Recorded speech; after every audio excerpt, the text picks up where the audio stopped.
Hey guys, Tween Wave is awesome. Back again, and I'm going to do another thread, or I'm going to do a thread response. This one is Tony's 4-question audio slash record collecting slash digital versus analog thread. Some pretty good questions, and been kind of a stressful couple days, so I figured I'd relax, unwind a little bit with a thread, and then I started thinking about the questions a lot, and then it just became even more stressful. But that's a good thread because questions are making you think, and that's what I like to do. So without further ado, I'll just get right into it. First one was not a pleasant thing to think about. If I were to wake up deaf, what would I do? Would I still collect? Would I keep the records I have? Probably no to everything. I mean, it would be crushing, but I just don't see a reason to keep all the records I have if I can't listen to them. I feel like they could be better served by someone else just getting into music. You know, I could give them away. I could either sell them, or I could give them to, friends and family. I know my brother, for example, really into music, and there's a lot of stuff he's curious about. So it would be nice to have him, just sort of acquire music that way.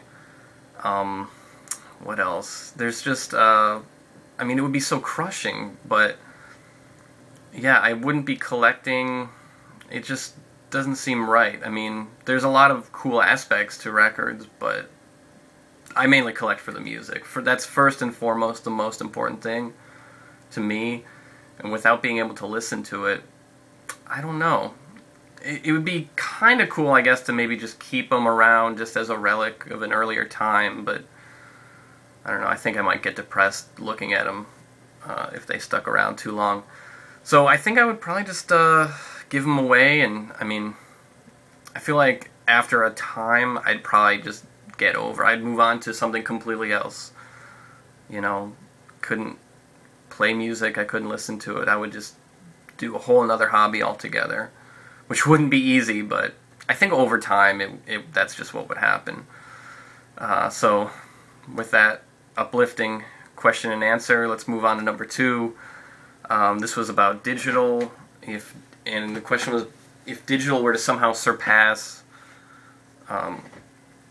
records and sound quality, would your collecting habits be different? And I'd have to say no, they'd probably be the same, because right now I'm sort of doing both.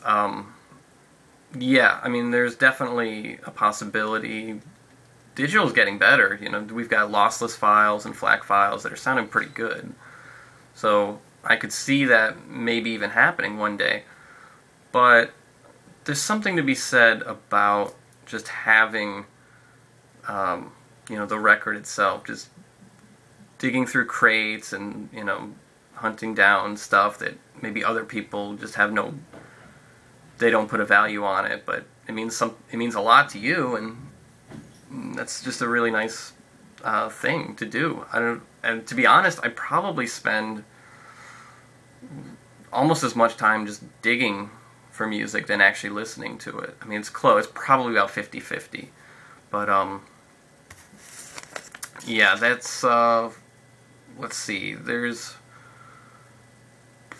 the other thing is that actually this is sort of going to tie into the third question, which is good. So let me answer the third question, and I'll just start commenting a little bit on everything.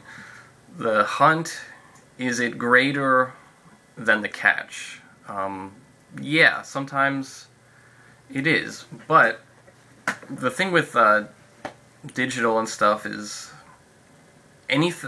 pretty much any record is available to you to download, to listen to, which I think is really cool. It's sort of changed a lot. It's become a level playing field for anyone. Anyone can check out anything. Before you would have to have a really cool friend, into, obscure things, or just a, friend that worked at a radio station to be even aware of, The Residents, for example. And now anyone that mentions like a band, just like I can just go and listen to them for myself. There's, which is really, really cool. But it hasn't changed. Well, here's the thing. It's kind of made me more selective. That's the main thing. Because if I really, really want to hear something, I can just listen to it online. I can download it. I can have it in half an hour. So there really is no holy grail for me, really. I'm always on the lookout for records. But if something, strikes my fancy, but it's too pricey, for example, well, maybe I'll just go and preview it. I'll download it first and see if it's worth the money. I can give you an example of something. This was sort of like, I was a little shocked when I found this. This is a record by Magma, very, very crazy prog rock. They kind of invented their own style. They have their own language. It's a crazy record.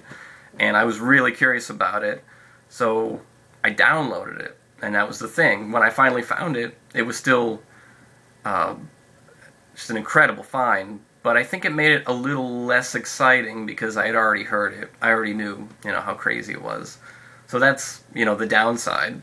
But it didn't, lessen the enjoyability of playing the record at all. So basically, what I really need to do is get a terabyte hard drive and just start downloading like crazy, because there's just so much out there that, you can never keep track of, especially in the last 5-10 years. So I definitely want to, because right now, the other thing is it's just so convenient. Digital, might not have the sound quality, but there's something to be said about having just 160 gigs just right there. You can just take it with you, just play it anywhere. The experience of just playing a record on the stereo is great, but going outside and just walking around, my town, listening to music, that's an enjoyable experience too. And so they're kind of like two separate things. I definitely try to pursue both paths. Definitely would not stop the collecting though. Definitely keep that going probably as long as possible. So that, I think, pretty much covers everything I wanted to say about digital and collecting, and so I guess jump into the last question here. It's a recommendation. Okay, yeah, name a record. Well, say I'm new, so I haven't really recommended anything, so I'm happy to do that. Sorry for all the pauses. First off, the Big Star 1000 thread, the A to Z thread, all those records come highly recommended. So there's 26 recommendations right there. But also, this is something that I really, really like, and I'm not sure how many people have heard this. Maybe it's very familiar to some, maybe not. I'm just going to show it. It's Astor Piazzolla, and the name of the record is Tango 0 Hour. And this is basically one of my favorite records. It's Nuevo Tango. What he did was sort of take tango music and combine it with like elements of jazz and classical. So yeah, he called it Nuevo Tango, New Tango, and he got some flack for it. People did not want to hear this at the time, but really it's just so good. I just love everything about it. He's it looks like, well, I don't know, I think we're getting a glare, and I don't know if you can see the cover well at all. That cover is pretty cool too. It looks like he's playing an accordion, but actually what it is a, let me see, where does it say? Oh yeah, the bandoneon is what he plays, which is a little more complicated. And just so I'm not misleading anyone, there's bandoneon, violin, piano, guitar, and bass. That's the lineup, and they're playing basically weird, crazy, not too crazy, but a little, it's Nuevo Tango. I don't know what else to say. It's Nuevo Tango. It's kind of avant-garde at times. It's really pretty at times. The band is just completely insane. They're on the money. Just completely kicking ass at all times. It's one of my favorite records. If I could get one or two people to check that out, that'd be pretty cool. Check it out on YouTube. There's some really cool videos of him performing it. So that's that.